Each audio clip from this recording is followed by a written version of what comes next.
Magandang hapon mga kabays, ito yung pang-apat na approve repair ko sa araw na po ito. So ang job number mga kabay, ganun pa rin, 39563 letter E. So ang model nito mga kabay, dito 5032. So ang papalitan naman ito mga kabay, ayan, O-ring pa rin, lever, brush holder, ayan po. Tapos armature, ayan. So tingnan natin yung armature mga kabay. So ito yung bagong armature mga kabay, may kasama na po siyang bearing sa likuran, 607 po yung bearing.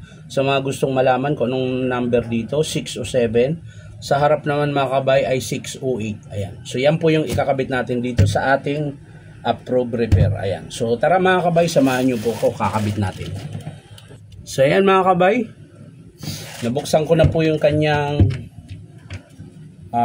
handle na takip. Ayan. So unahin natin ng kabit yung kanyang armature. Hugutin muna natin yung rubber. At syempre yung kanyang lock, yung pin. Ayan, dating gawi pa rin. Tapos yung screw. Kailangan natin makalas ito para matanggal natin yung kanyang brush holder. Ayan. So kabilaan din yan mga kabay. Pero uuna natin ikabit yung kanyang armature. Ayan. So hugutin natin muna yung armature. Ayan, ito po yung luma na armature. Tapos kakalasin na rin natin itong brush holder niya mga kabay. Ayan. So ayan mga kabay, unahin muna natin yung armature. So sa pagkalas ito mga kabay, alug-alugin nyo lang. Sabay hila. Ayan. So nakalas ko na siya. Balik natin ito. Ganon din po yung gagawin nyo. Ayan, hanggang sa sumagad. So okay na tayo sa armature. Balik tayo dito sa brush holder. Syempre unahin muna natin to balik yung armature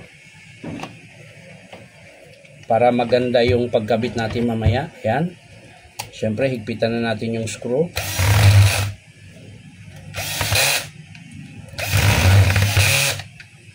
Nawala yung isa mga kabay. Sana yung isang screw mga kabay. Kinuha nyo ba? Yun, ito pala sa gilid. Hindi ko lang nakita. Yan. At syempre, dahil nakabit na natin yan, kakabit na rin natin yung kanyang brush holder na may kasamang carbon. So ganun pa rin mga kabay. Tutusok mo lang, pagbaliktad, tanggalin mo ulit. Yan. O yun, sakto. Hula-hula na lang, sumakto, diretso na. So hindi na ako magtanggal ulit. Higpitan ko lang yung kanyang screw mga kabay. So yan mga kabay, nahigpitan na natin yung kanyang screw. Balik natin yung lock ng armature mga kabay. Yan, tutulak lang natin, tapos yung kanyang rubber. So balik natin dito sa handle mga kabay. Panghuli na lang natin ikabit yung kanyang O-ring tsaka lever. Yan, sasara muna natin ito. Yan. Ayusin lang natin yung wire para hindi maipit. Ayan, tapos i-screwhan natin. So ayan mga kabay, na-screwhan ko na, okay na. So dito na tayo, kakabit na natin yung lever tsaka O-ring. Kapag O-ring lang naman yung ikakabit nyo mga kabay, hindi nyo na kailangan kalasin ito, yung cap. So dito ka na lang magkalas. Ayan. Pero bago yan mga kabay, kalasin muna natin yung lever. Alam nyo naman kung paano kalasin. Ayan, ganyan lang. Tapos angat nyo. Ayan, putol po yung lever nya. Wala na po siyang pin. Tapos gamit kayo ng flat screw. Dahan-dahan lang muna. Baka sumama yung casting. Ayan, ganyan. Hanggang umangat siya. Ayan. So ito yung striker. Ito yung tanggalan natin ng O-ring. Papalitan natin yung luma. Ayan. Tapos balik natin yung bago. So ayan. So konti na lang yung grasa niya mga kabay. Kailangan natin lagyan. Uy, nalaglag pa. Ano ba yan? Ayan. Lagay natin dito. Ayan. Tapos balik natin mga kabay yung kanyang front housing na may kasamang spindle. Ayan. Kailangan punasan muna natin to para kitang-kita mamaya. So yan, babalik na natin. Yun. Sabay higpit na rin ng screw.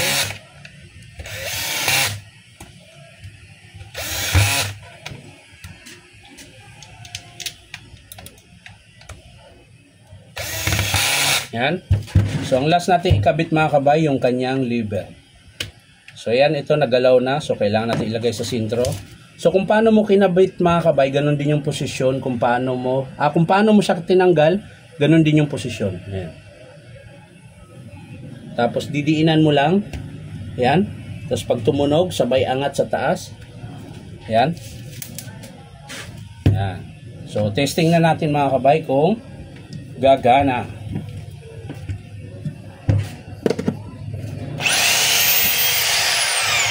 Reverse,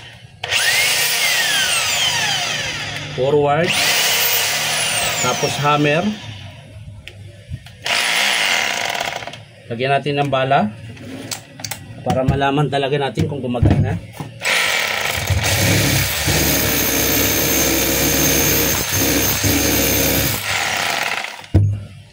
So yan lang mga kabay, natapos na yung ating pinalitan ng armature, brass holder, lever, tsaka o-ring.